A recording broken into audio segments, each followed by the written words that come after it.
So here we are. We're in Columbia, South Carolina at the Karate Dojo. Brian Penna has had the Legends of Carolina, and yes, I'm getting inducted today with 17 other people, or 18 other people. And so we're standing outside getting ready to go in. We're going to have a great time.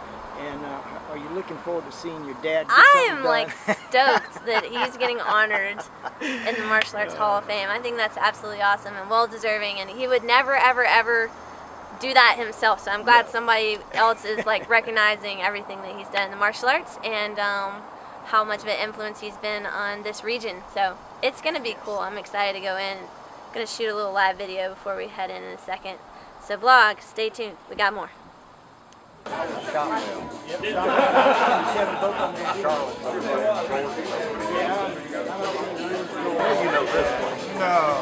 way.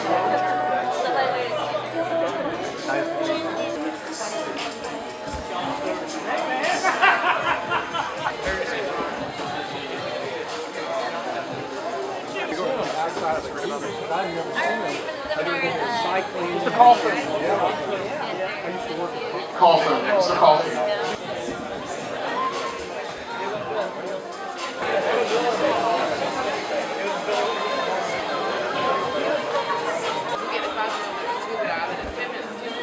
Hodges has arrived. I just took on his fashion sense. That's right.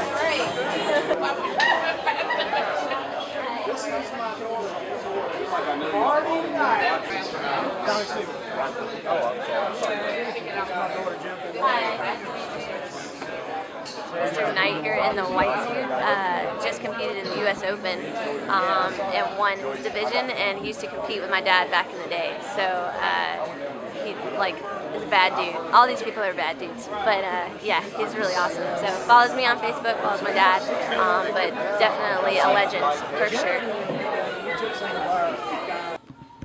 I'm honored to have all of you guys in our building. We started last year a labor of love, the Legends of Carolina Martial Arts. There is several hundred black belts that we're going to try to honor in the years moving forward that have made such wonderful contributions to the martial arts. At the end of the day, I think we're all one big happy family. I want to try to encompass tournament martial arts, traditional martial arts, the martial artists that train in their backyard, the martial artists that live this as a career. Everybody has a place, and we're going to try to do that over the coming years. This is Virgil Kimmy's wife, Maria Kimmy. And if you guys don't know what Virgil Kimmy has done for the martial arts through the Carolinas and how much I think about him, I've got his face tattooed on the side of my arm. Mrs. Kimmy opens her house to me. I go down to visit her about once a month down in Augusta. She cooks me food, she tells me stories. She loves me and I love her, and I'm very honored and happy to have her here. So over the past few weeks, I have been producing different certificates for the Legends of Carolina Martial Arts and traveling all over, accumulating signatures for people that I knew wouldn't be able to be here.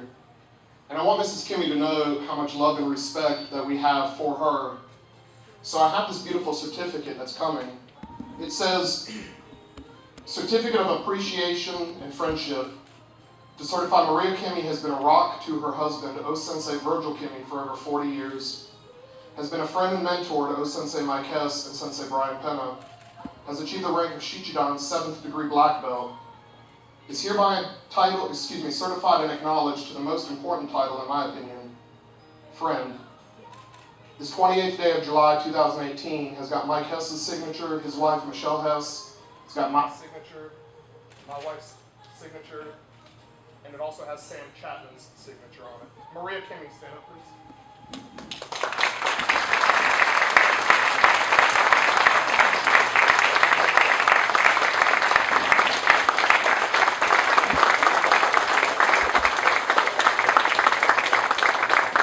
My microphone died, and I'm working on getting batteries. We'll have batteries in just a moment. The final thing I wanted to say, and I was going to tie in the reason why I had Allie to sign that certificate and Miss Michelle Hess to sign that certificate. So many spouses, I think, in the martial arts community go unnoticed and allow their husbands or vice versa, their wives, to travel around, to train, to come home at all hours of the night from doing what they're doing. And she's Mr. Kimmy would not have been what he was without having his wife by his side, much like I'm not what I am without Allie and all of you guys with your spouses. One more time, if we could give Miss Maria Kimmy a big round of applause.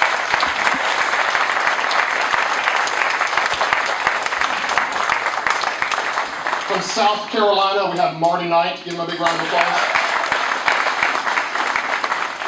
From North Carolina, Mr. Danny McCall.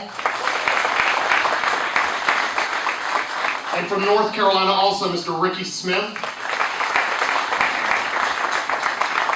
So I'm just going to take a minute because I want everybody to know that when I was in Kung Fu with Mr. Martin and Mr. Pennington came to town and he was a world champion or whatever, which he was. He has kept true to his word on what he does for the martial art. He was definitely one that got us kickboxing. He got us, everybody knows back in those days, Magic does too, it may be in this back room back here, but he'd line up a fight and charge people to come watch us. You know, the Bible says fruit doesn't fall far from the tree. And if you want to know who Dave is, you have to do just like Mr. McCall said, look at all the black belts that he produced. This is sport karate royalty. Jay Bell, step forward, please.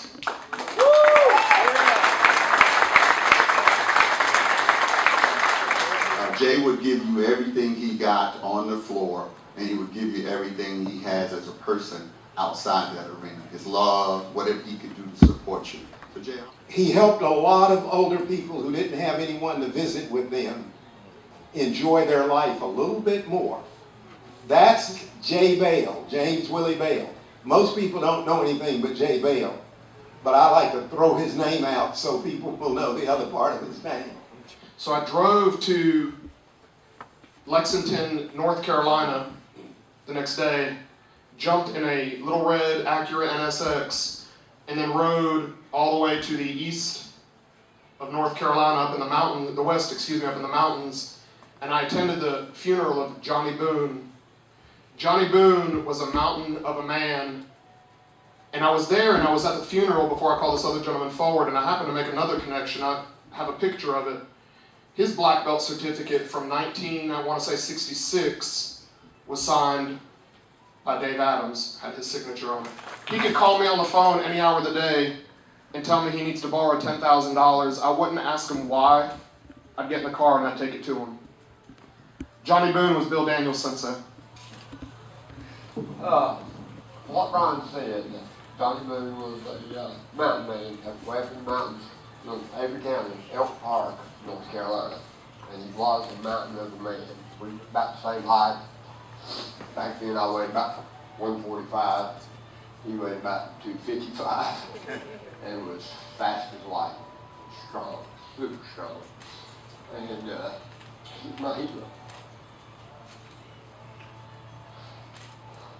And a hero is an ordinary man that does extraordinary things. If anyone was extraordinary, he was. From North Carolina, Mr. Johnny Boone. Can everybody stand up, please, and show respect to Mr. Johnny Boone? Give him a big round of applause, guys. And we're going to present this certificate to Mr. Boone's very first black belt. This contained in your dojo, sir. This is from Mr. Bill Daniels. Thank you. I have not known Ron Cherry too incredibly long. I was fortunate to meet him not too long ago, but I've fallen in love with this man's character and his passion for the martial arts. He's been around for quite a while and very, very, very worthy of this induction. If you guys will step forward, I'm going to hand the mic first to Mr. Siegler and then to Mr. Thompson for a few words. Good. Gave it to me because he didn't get a chance to talk. So, what can I say about this guy? He used to beat me to death, literally. Still alive. Yes, I'm still alive. So I met Ron Cherry at Scott Street Dojo in Charleston, South Carolina, at Professor Albert C. Church's school. He was there. He was an instructor there. And I met him during the summer. And the first encounter I had with him, a friend of mine at the time had taught me how to use what most people call nunchucks. They're correct pronunciation is Nchaku. So I'm up there spinning and moving and twirling and all these stuff around. He's watching and stuff like this. And I got finished. He goes, now show me the 14 blocks that go in the beginning. And I looked at my friend and I went, you didn't teach me any blocks. And he went, yeah, I learned the blocks. So I had to learn the blocks. But I mean, that's the kind of person he was. He was very, very adamant about you doing everything right and doing it the right way. We became great friends, and and we had some blasts. I'm telling you, motorcycles through windows and cars, and knife defenses, and throwing them into the side of the wall. Kicks and punches coming from all kinds of directions. But the greatest thing I ever learned from him is how to be a man.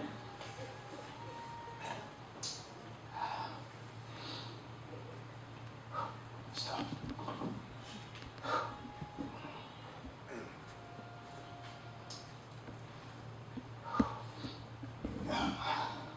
You were like a father to me.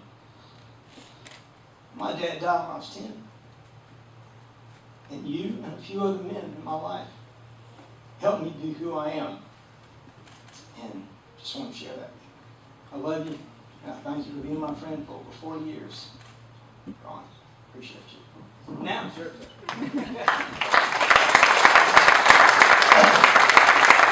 I'm just honored to be here. Professor Cherry, I met him back in the 70s.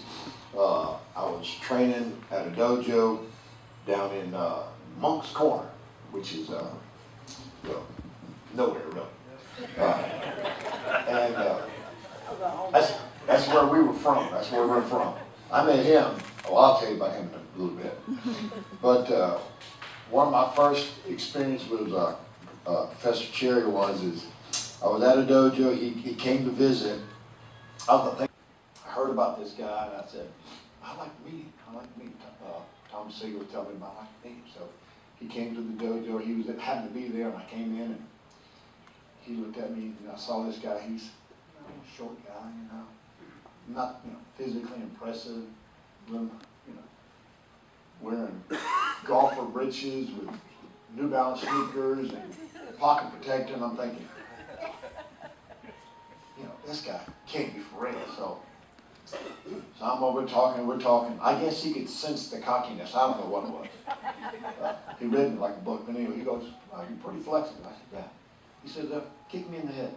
I'm like, excuse me? I looked at Tom and I said, yeah, kick me in the head. Okay, so I kind of threw a kick. He said, no. Kick me in the head. Step forward, please. And one of his senior students, if not, I believe his senior student, Mr. Don, step forward, please. I'll never forget the time that he was teaching me Shibuya and Gakun, some rope centers in your wrists. And he'd just been overhauling my wrists for an hour and a half, I suppose. We went out to get coffee that night. And I reached down to pick up my cup of coffee. He says, son, you better use 2 hands. I said, why? I picked the cup up and just nothing right there. He sat there and laughed. Now, he used to get a giggle going every now and then, just tickle you to death, because he was so happy. It is my honor at this time to officially induct into the Legends of Carolina Martial Arts and to present his daughter with his certificate. Another big round of applause, please, to Mr. Albert Church. You're very welcome. Wow, Vic Coffin is in my dojo. In martial arts, we all have our journeys. We talked about at the beginning, traditional, contemporary, this, that, and the other. I may not have been the best, but I've always been intrigued by the kobudo, the weapons and the different weapons, and I love training with the eku and the bow and the bit and the tonf and the sai and all that. This is the man that put that passion inside of me. To watch him work weaponry at tournament. I remember going to tournaments when I was itty bitty little, and the man would walk up at a tournament and he would lay out, and anybody else here that remembers can testify, he would lay out however many different weapons in front of the judges. And he'd say, what do you want me to do today? And he would pick up whatever weapon, and 9 times out of 10, that man would win first place with whatever weapon that he picked up. I'm a little bit younger than he is. I'm not in his league. But he talks to me with respect and love when I speak to him, and that means the world to me. I could talk for hours about this man. This man used to ride his bicycle to karate tournaments. He's an athlete. He rides bikes all over the Southeast everywhere he goes. He's an ex-Marine. He's given his life for his country, for his students. My first memories of Larry were in the mid-70s as I witnessed his fighting skills in every tournament held in the Southeast. Most of the older black belts can testify to the fact in the tournament competition during the 60s and 70s and into the mid-80s, it was not unusual to have 40 to 50 black belts in every division due to the fact that there were only a few tournaments held each year. The Southeast held the second ever full contact knockout fights in 1974. Larry was a shoo-in as a super lightweight on the Sam Chapman Pink Panthers kickboxing team, as well as managing and instructing his own karate studio in Asheville, North Carolina. Larry was a pleasure to train, but the most fun part was to watch him in the ring during his kickboxing fights. He was the king of misdirection, with moves that would confuse, frustrate, and create openings that he would take full advantage of. The internet that said there's an Ishiru tournament. I called and I said, well, do we need to be part of your association to be part of it? He's like, no, we'll come on down. Well, next thing I know is this gentleman shows up in my dojo in the middle of the week, and he goes, hi, I'm Mitch Kobolansky. And I'm like, oh, nice to meet you. He says, so, tell me about what you're doing. So we went through and he watched our class, and he says, so what are you guys doing there? And I explained what the drill they were doing. He goes, why don't you come down to our tournament? Well, we came to the tournament and we prepared, and shortly after that we talked about training, etc. And he said, well, what are you doing about rank? And I said, well, you know what, I'm not really worried about that. And he said, well, you have to prepare. You have to grow for your students. You have to blaze a trail. So he said, come train and let's work on getting you to advance. So I went down, and the very first thing is, of course, we come from, as a lot of arts do, the arts split into different families and branches. I came from one branch, and he was from another. And the first thing I thought was, he's going to want to change everything I do. But the first thing that happened was, he sat down and talked about, paths and the importance of the core and the tradition, but most importantly, what it is that we're teaching. And I learned at that point that this is a person that, that was a teacher of teachers. And this was how I've known him all these years. I'm not a speaker by no means. When Brian Pinda asked me to come up here and say a couple of words for you, I thought, okay, how am I going to do this? Those who know me know I'm not a speaker by no means. There's three things I can tell you about Brian. Okay, first thing, he's an animal. Okay, if you ever seen him in competition, he does this collar called Kibak. He does this number here. His eyes get about this big. They're like a tiger eyes, like bright yellow. First time I've seen him go out and pretty much drop everything he has for a friend or for a stranger. That tells you the character about this man. For the past 18 years, I run a karate tournament for the Lions Club in the needy and work for the blind. Never once have he asked me for any money, gas money, food. I gotta give him a hot dog every now and then, but other than that, he's never asked me for anything. He comes, he works his butt off of that tournament, non-stop. I call him my DJ, because he's really the announcer, but I call him a DJ just to give him a hard time about it. Over the 18 years, he and I raised over $20,000 for the Lions Club, and we're pretty proud of that as far as that goes.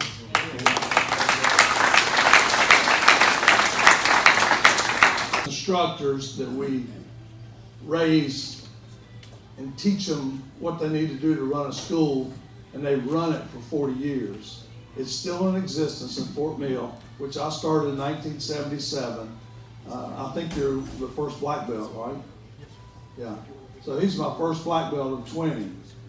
But what I want to share with you with him is Mr. Martin kind of got my head right about after leaving Vietnam, and I moved on to Mr. Pennington and was working on some things. Went to Fort Mill, did a demonstration down there. I might have told that story.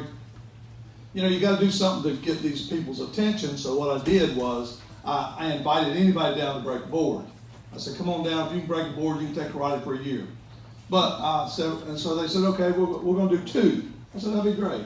And why I say he's a legend above others, his character speaks for himself. And those of you that knew me 20, 30 years ago, my ego spoke for myself. As I've aged, character to me is more important than kicking and punching and what rank you are. So I have a lot of respect for that. Chuck Harris, if I could get you guys to go forward, please. Jim Logue is our next inductee, and he's one of South Carolina's, in my opinion, hidden treasures in the martial arts community. It was just like a regular karate class, you know. He picked up a bow, there was fluidity in his movements, there was this grace that I'd never seen in a lot of tournaments. It was just special. He was a very humble man, quiet, unassuming. You tried to punch him, kick him, shove him, the world just turned upside down.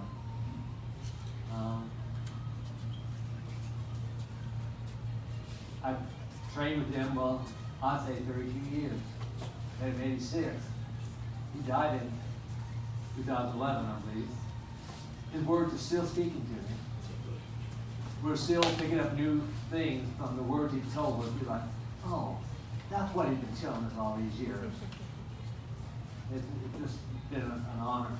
And his dry sense of humor, most unassuming man you ever met. But one of the most powerful punches I've ever felt. He was like a father to me. I was just honored to be his student. I know that some of you in here may not know Jim Logue because he didn't really put himself out there that much. He started off in 1968. He was in Okinawa, and he just happened upon Taikasei Oyata's dojo. He trained with him for 43 years. And he said one time, he said, I wish I knew half of what that man did. And I'd like to believe that he did. He says, what are you doing there? And the guy says, well, I'm covering up this pressure point so you can't hit it. And he goes, what, you don't have one on that side?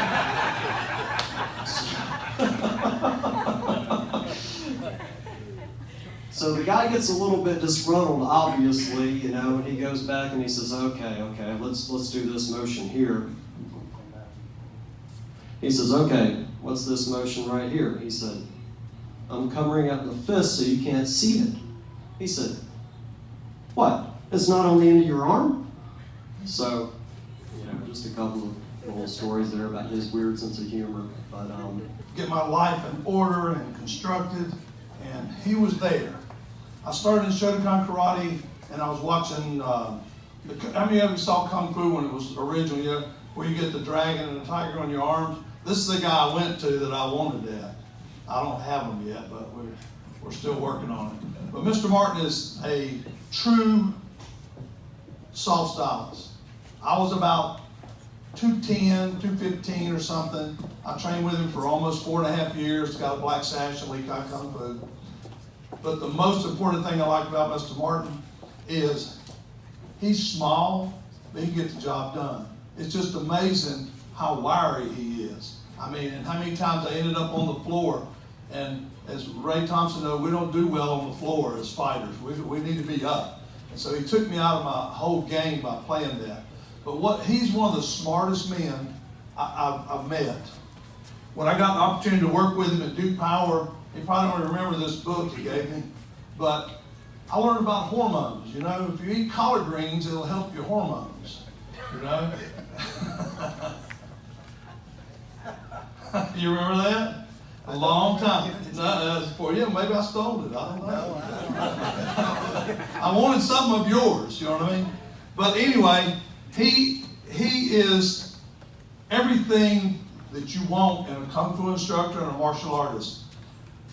I thought I did some crazy thing. Brian's came to some of our walks and things. This guy, when I was with him, he said, you know, we're going to do a demo at Park Center, and I'm gonna wrestle a bear. Do what?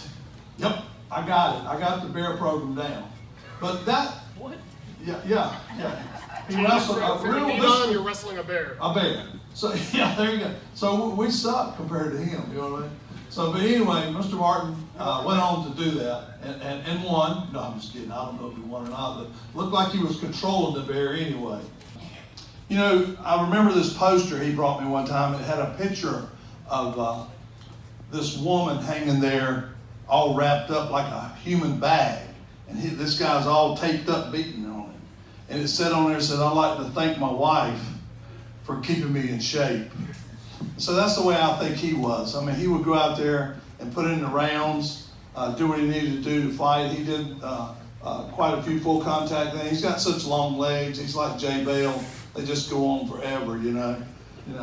But he is a scribe, meaning that he maintains all of our material. He keeps it up to date. I've always written, if it's not in writing, it's not a goal. So all the material's always been in writing. And so he's maintained that for all these years. Him and Mr. Godfrey. Mr. Godfrey is just too damn detailed sometimes, you know, but I love him. And so between him and Joe, they have maintained all that. Joe has been very instrumental with me maintaining the school in the Denver area. He's always there. He drives 40 minutes, and I can't get kids to come 5 minutes. And he's always there. And so, you know, he's a true martial artist. He's a loner. You know, he'd just soon be sitting at home with his dog. You know, he don't have to be around people to be happy. He's done quite a lot in his life. Kind of like Mr. Martin, I'd ask him to do things like walk on broken glass, and he couldn't understand why. He always was there for me. If I needed anything, he could get it done.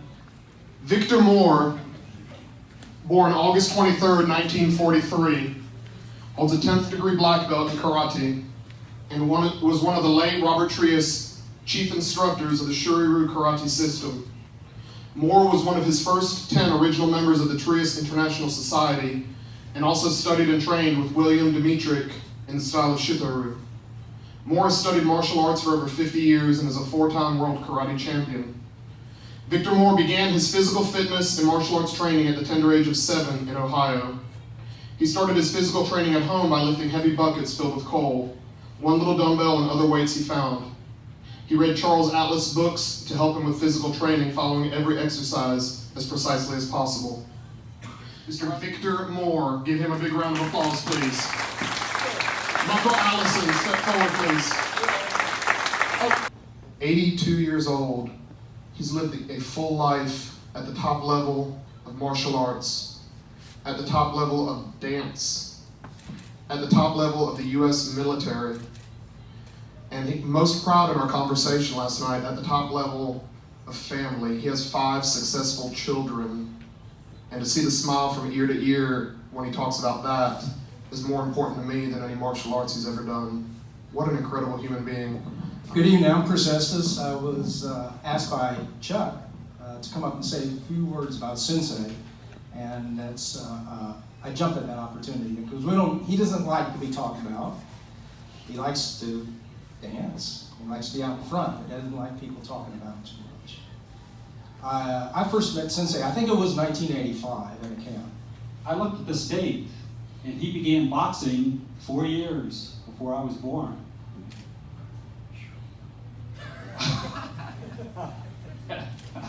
Now he fills 82. So anyway, 147 bouts in Golden Gloves, AAU, and in the Marine Corps, winning state, regional, national championships. And this is all before discovering karate, one of the loves of his life. In martial arts, that's been covered fairly well on the Shorin-Ryu and all, but I do have a little something to say about the personal aspect of that, and then I had the opportunity to train and work out with Doug and Kevin Roberts, who was senpai at the time. There might be 3 BPs, but there's only one that's been called the Beast. The Beast! The Beast. So I'm fighting around with Brian, I go to stick him, and he's here.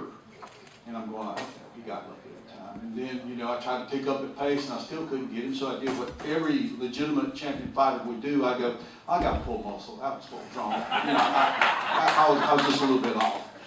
And then I watched him progress. And the thing about Brian that I love about Brian is the respect factor. He has always maintained after winning. Billy Purvis helped teach me karate when I was a white belt, and I'm so fortunate to still have a relationship with him, a great relationship with him 30 years later. The first thing I thought about when I thought about what I was going to speak about Billy was the influence he's had on my life. So I believe that influence is the core of leadership, and it requires good character. to get others to follow you. And in this 40, the student is not above the teacher, but everyone who fully trained will be like their teacher. You are samurai. You are here, and you have been here to serve. And that's what samurai is all about. It only means to serve. Duck has been with me since I was 9 years old there, and Duck's been my protector, big brother, opportunities to go on the road, tremendous person, and obviously someone I dearly care about, and truth said that I love. Every fight, Duck wins the fight. We bring him to the sideline, massage him, put him back out there. He went on to win the whole thing. That just shows you his drive, his energy. But Duck's also such a positive person. Every major crisis in my life, you've been every major high point in my life. What an honor to have Tommy Siegler in our dojo. Tommy Siegler is a huge part of the history of martial arts through the Carolinas. He's got a great friendship with Mr. Ray Thompson. Be nice, Mr. Ray Thompson. Be nice, because I believe he's got the mic for you next, so keep that in mind. Yeah, all of a sudden things change. This gentleman right here, my first meeting with him, we were in elementary school.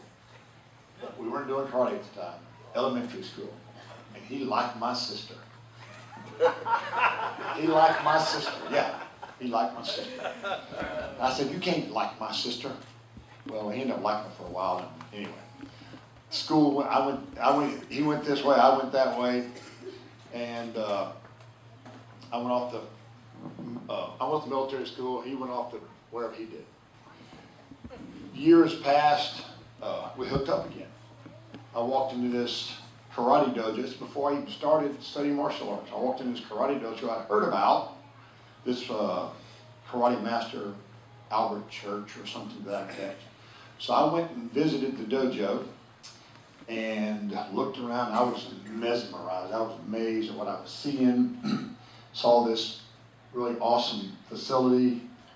Back then it was probably, I don't know, maybe a quarter size of this, but it was the place to be. So I was looking around, I was watching all these really cool guys doing stuff flying through the air and this and throwing here. I saw this guy, and then I said, I know that guy right there. It's when you had hair. He had a fair amount of hair at the time.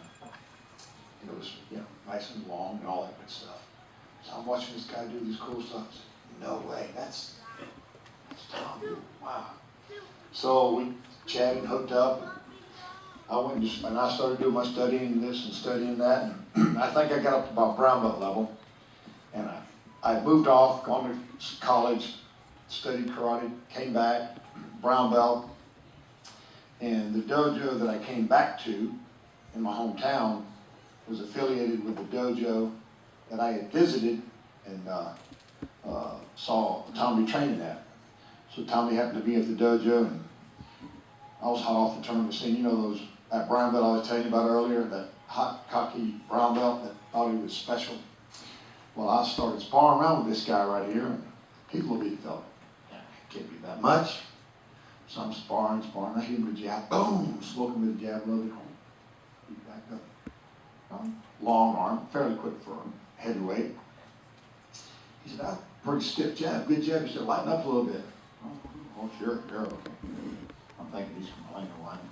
So I'm moving on, jabbing him again. Boom! Lighten him up a little bit. Oh, man, so I told you once, man, lighten up. Hit too hard. Control is part of training. I said, okay, all right, yeah. So next thing you know, cockiness hits me again. I smoke. Next thing you know, I don't know how I got there, but I was on the ground, and I later found out he did a flying shin kick to the groin. I'm talking about flying shin kick to the groin. I hit the ground. I think he got it from Professor Cherry over there. They roughen in groin areas. I hit the ground, and he walked up to me. I told you need to lighten up. So I crawled over to the corner and sat there for a little bit, and been training with him ever since. He's my sensei. He's my brother. He's my love. I love this guy. He's a true martial artist. He's been raised well. He's been trained well. Professor Cherry and a bunch of whole other folks. So, Professor Sigler, I love you, man. You are my bro. Just honored to be here and glad to say I know you. Glad to say I know you.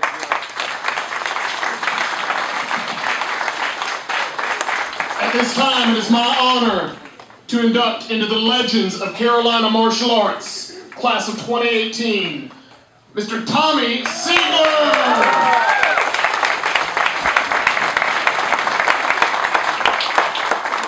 Let's go to the tournament. I'll pay for everything. If you win the grant or I win the grant, we'll split the money. And going back, not, I'll just pay for it. He said, sure.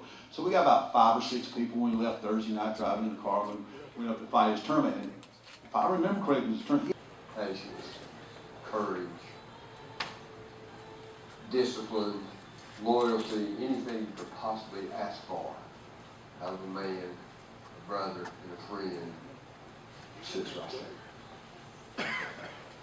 Never had a brother until he came along.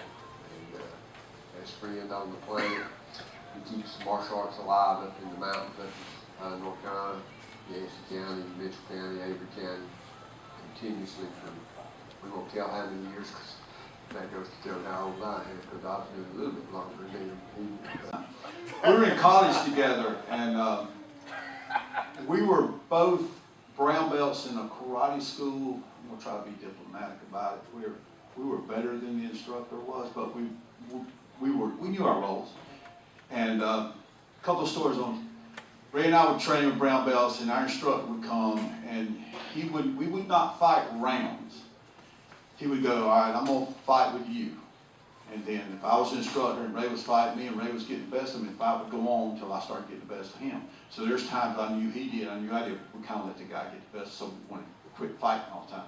And if the guy ever brought a girlfriend in, oh my God, we fought for hours then. I mean, you know, he just had to impress us. But here's one thing I like about Ray. I mean, of thousands of things. First off, he taught his son, Stephen, who we all know about, point fight. And in MMA, when he front leg kicks him to the head, I'm going like that guy, so that's, you know, I love that part about him. He's the reason they don't let tough man contests kick anymore. Because he would go in, kick him in the head, knock him out, win him. So you now, with all the tough man contests, you can't kick because of this man right here. A heavyweight that can do full splits, I mean, come on, that's unreal. You're not supposed to be able to do that. But Ray and I have a history of way back. Everybody knows Ray. Everybody knows upstate karate. Everybody knows the quality of karate he has, the business sense he has, everything. But, and he probably won't even remember this story. But this is why I knew we were friends. I was testing for first degree brown belt, and I had just come off of mono, and our instructor said, you know, if you don't take your test now, you're going to have to wait 2 years for some BS like that. So, as part of the test is going on, we had to do survival fighting where I had to fight 3 people at the same time. Okay? It was Ray and this cocky young guy who really good kicker and somebody else, I don't know who it was. So we were fighting, and you know, we were doing it, and the guy was starting to hit on me. You know, I was kind of weak, and he was starting to hit on me. He was starting to hit on me harder, and you know, Ray's kind of looking at it. So one time now, this is me right here, and this is the 3 people I'm fighting. They're coming at me, and that guy's hitting hard, and Ray goes, pow, hits him. And I went, God, I love you, brother. Thank you, God. You know, and the guy let up then. I bet you don't even remember that, do you? You remember the guy that kicked me. Anyway, but we have a history going way back, way back, way back. The old South Carolina karate circuit and everything. And he's one of the few people, like myself, like people in here, that kept the faith in martial arts, and his legacy lives on. But more than his legacy and more than his accolades, you're my friend. Thank you, Ray.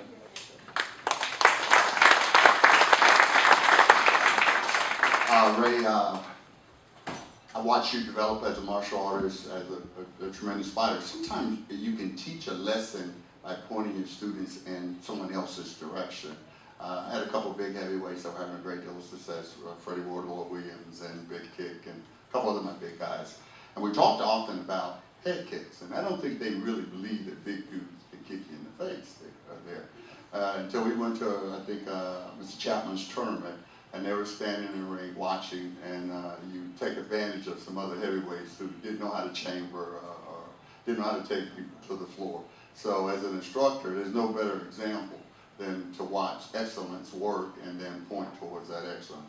I went on to be a friend of yours and watch your development even after your martial arts expertise as a fighter, you went on to be a great teacher, and I had an opportunity to have a product line, and you walked up to me and said, how can I help you?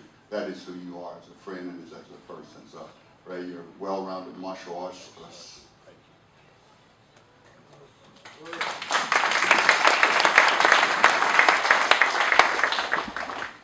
At this time, it is my honor that I need to buy new glasses.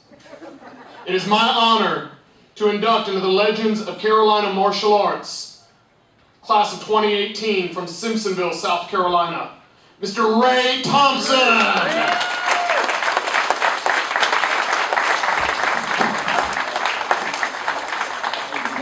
Well, Tony won light, I won middle, and there was a guy named Coy Williamson, C.D. Williamson. C.D. Williamson was his name. I always liked Keith because I always thought he carried himself with a lot of character and everything. And I've seen him fight with Jay Bell and James White. And, I mean, these guys in here, the talent, I mean, it's just phenomenal. But a couple of things that made me realize that I would always be under Keith and stay with him was a couple of things that happened. One time, in the mid-'80s maybe, we had like 6 karate magazines. There was Karate Illustrated, Black Belt, Inside Karate, Sport Karate, blah, blah, blah, blah, blah. And at one time, Keith was on the cover of every single magazine within a 3-month span. I mean, it was Keith Vitale this, Keith Vitale that. And a group of black belts in Georgia got with him. I think about Atlanta said they wanted to meet with him. And he said, sure, we're going. And they go like, we don't think it's right you get on the cover. You know, you're getting all the publicity. There's more of us out here. You're getting all the publicity. That's not fair. And Keith goes, guys, all you got to do is beat me. You beat me, I'll make sure you get on the cover. All you got to do is beat me. I'm thinking like, how cool is that? You know. To formally induct into the Legends of Carolina Martial Arts. And we're going to give Mr. Marty Knight his certificate. Give a big round of applause to Mr. Keith Vitale.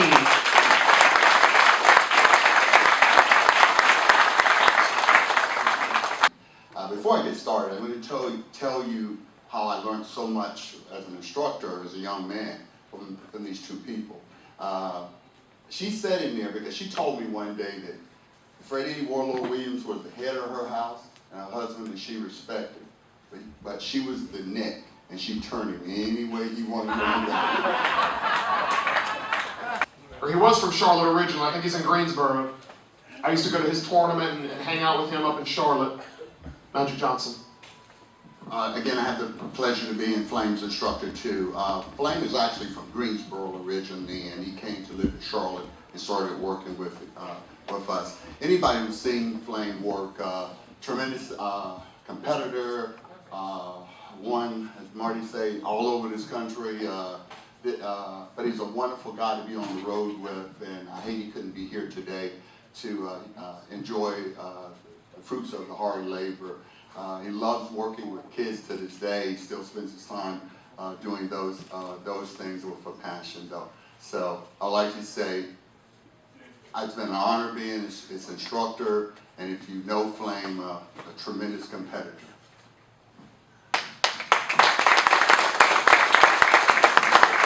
From North Carolina, Mr. Flame Williamson.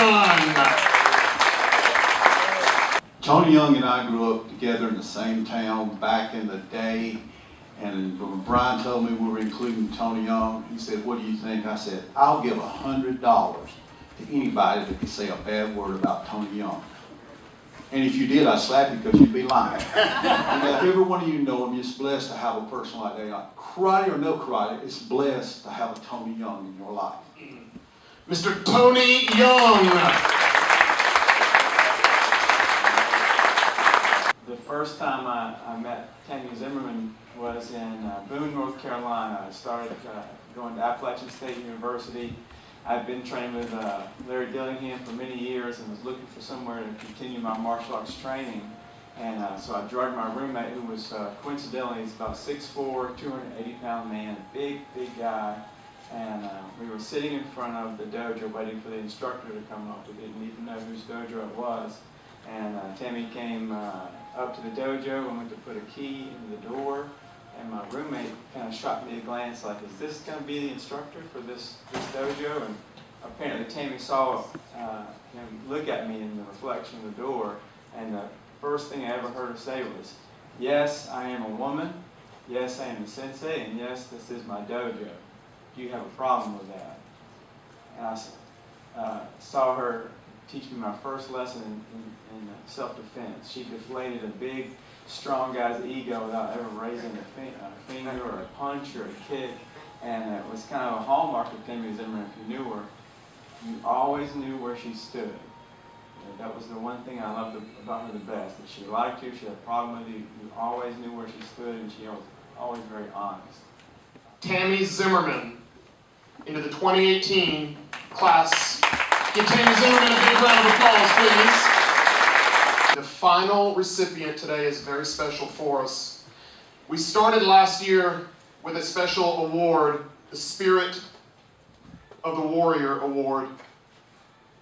This will be the final year that we do the Spirit of the Warrior Award.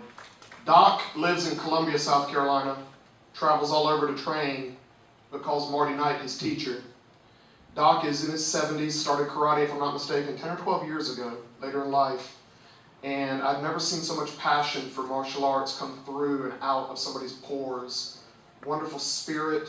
He speaks to me about what I want to be as I continue to grow older, having that character and that spirit. Birthday 2 days ago, 77. 77 years young. Gotta love this man. He is known to all of us as the Ancient Warrior, the name he gave himself. He trains, he drives 2 hours to train with me every other week, leaves the school soaking wet, setting the example, always smiling, always happy. Just an inspiration to us all. Most people are proud of their instructor. I'm proud to call him my student. He is just the epitome of that. Mr. Jeff Doc Miller.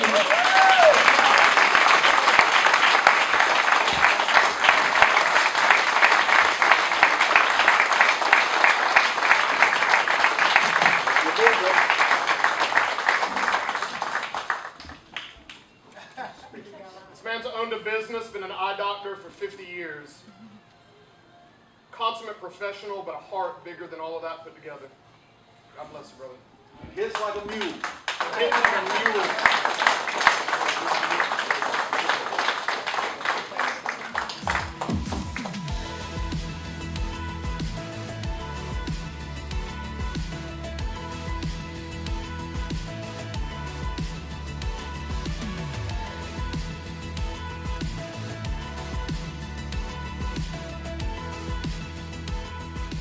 So it's going to be on camera. So what did you think about the event? What did you like about it? Well, I thought it was awesome. Of course, anytime you can get honored for doing something, it's always awesome. And the thing that I liked about it was that not just people who, even though there were a lot of people who were in the sport aspect of the martial arts there were other people who never done sport karate in their life that were there, and they got honored because it's not about just how big or bad you are, it's how you impact other people's lives. And I thought it was awesome. Can't wait to go back. Cool. What about you, sir? What do you think? Well, I thought it was amazing because, first of all, I didn't realize it was going to be that level of martial artist. I mean, from, like Mr. Sigler said, it's not just sport martial artists. You had traditional stylists, you had kung fu stylists, you had kickboxers, you had full contact fighters, you had every genre of martial arts represented essentially when it comes to your karate arts. And these are guys that recognize that have been around for decades. Right. I thought it was amazing. Yeah. What about you, sir? What did you feel about the event? I thought it was great. I met a lot of people, and I saw a lot of people that I had just heard their names, for years. And a lot of them, some of them were sports, some of them were, just regular martial artists that, taught. And, like One Town, this one guy taught One Town for 40 years. I mean, that's great, but there was an amalgamation of all the arts there, That's awesome. That was awesome. So overall, a really, really good event. We had a lot of fun, and we're about to chow down now, so I'll catch you later.